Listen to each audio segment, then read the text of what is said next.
TTH TV. Today we're mixing things up a bit, aren't we? Well, we are cooking. Well, welcome to the kitchen. Emily's cooking. I will be doing what I'm told.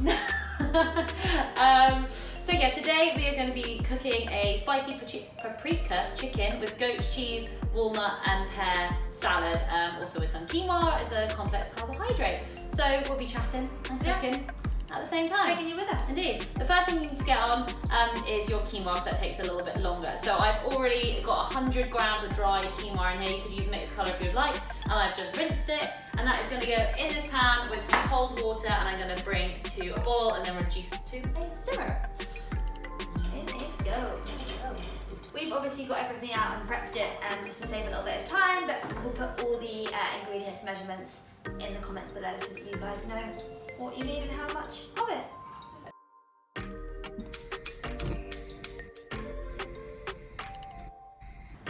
I'm just going to pop a lid on as well, just so it comes to a boil a little bit quicker and helps save your energy bill. So we're going to slice the chicken. Sure. You can slice, dice, however you would like it. At the same time, I'm also going to put some rapeseed oil in a frying pan on a medium heat. Perfect. We always tend to cook with rapeseed oil. It's one of the best ones for smoke point, so the fat doesn't change structure, is basically what that means. So it stays as a healthy, good fat at high temperature, and it also has no flavour.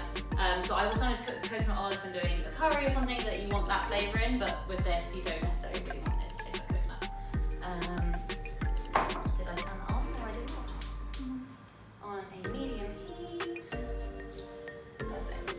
You want that oil to get warm, then we're going to go in with some paprika. You can use smoked, you can use hot, depending on what you like.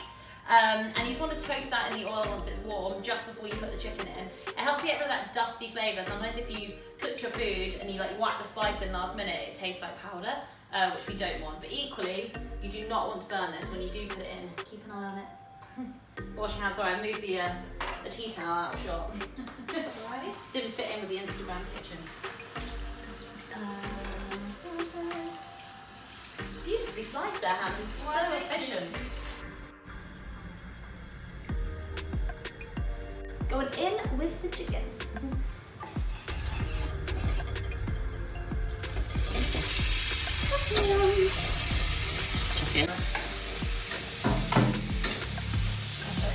Now you could easily change it for tofu, tempeh, chickpeas if you do want to make it veggie, yeah. And equally, obviously we do have cheese, but you could change that for a cashew cheese if you wanted to make this meal vegan. Easy substitution. What can I do? Do you want to cut this into quarters? Or actually you could introduce our leaves. Sure. So it's got mixed leaves. Our leaves, just the mixed leaves. There.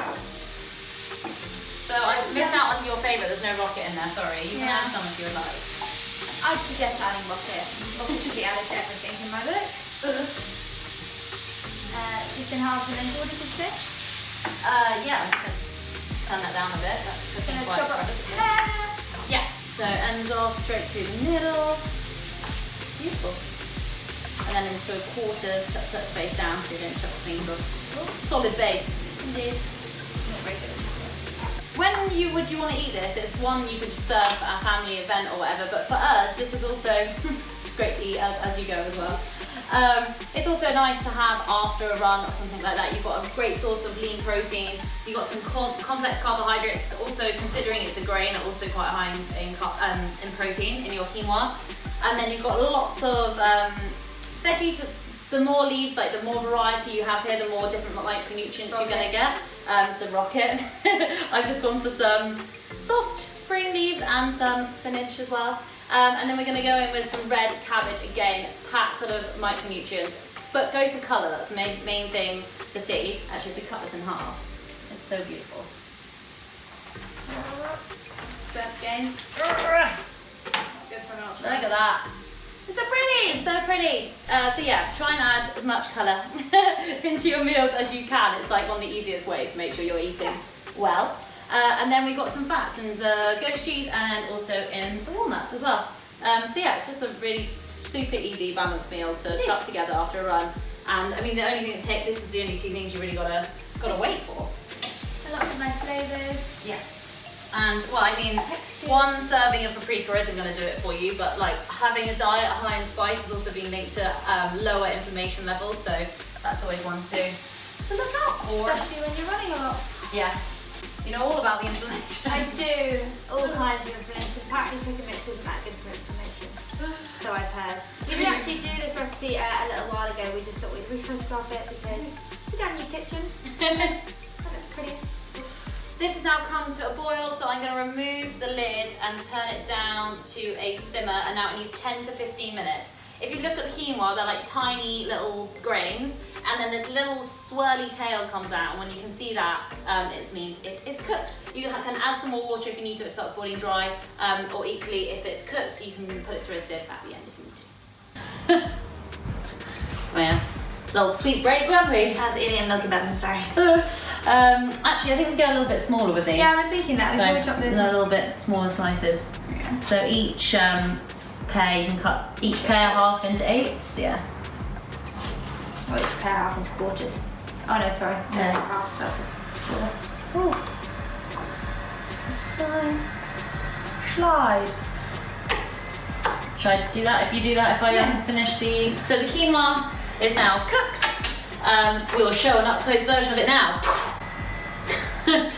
So once it looks like that, I'm going to take it off the heat. I've also turned the chicken off because that was ready. And I'm going to pass it through a sieve and just run some cold water over it. So it is cold. You can serve it hot if you want, but it's going to make all these leaves wilt and look really sad. So I made this one a bit small, so I'm going to eat it. plus, if you are... Oh, just throwing that down the sink. Gonna put it in a Tupperware and everything. I'd suggest doing this so it doesn't make everything else go all weird. All soggy. All soggy. You can turn the cold tap on a not that's hot. Thank you. That's Lovely. Success. success. Let's let that drain a little bit. Finally, the red cabbage we just need to slice up. So this is something that makes you just wrap it up nice and tight in the fridge, and it actually keeps for so long. Yeah. Stays nice and crunchy then. Yeah. So this is the root end, so we want to be cutting like that way, if that makes sense. And you want to cut this really, really finely.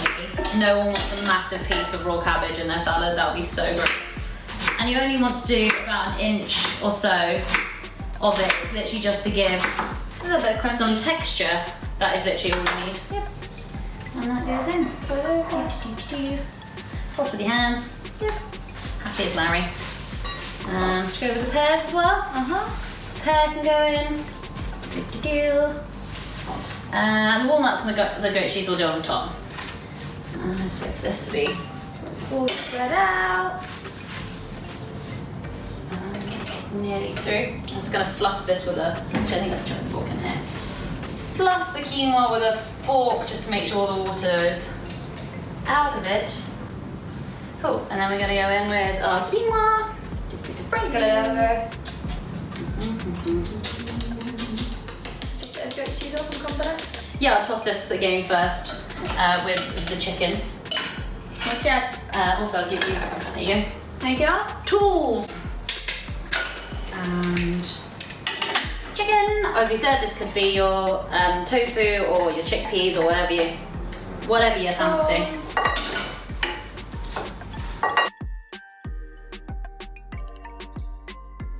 So then we'll just go, once it's looking all gorgeous, goodness.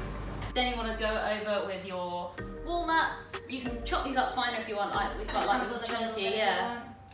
And then also your cheese, which I'll suggest not using a purple knife for what we're going to go in with that now. And then just crumbling in with your fingers is literally the best way. You get little hits of salty greatness. And then you get to eat off your hands as well, which is like the second best bit. And then a little drizzle of olive oil and then some black pepper to serve. Success. Simple. Drizzle of olive oil. Thank you. That made a good noise, didn't it? It did. A good glove. And some black pepper. Boom. And you got yourself lunch, dinner, packed lunch. Well, I have. This was mine. Yeah, so now we're going to make mine. Simple as that. Enjoy. If you enjoyed this video, make sure you give us a little thumbs up. And don't forget to subscribe. See you back here soon.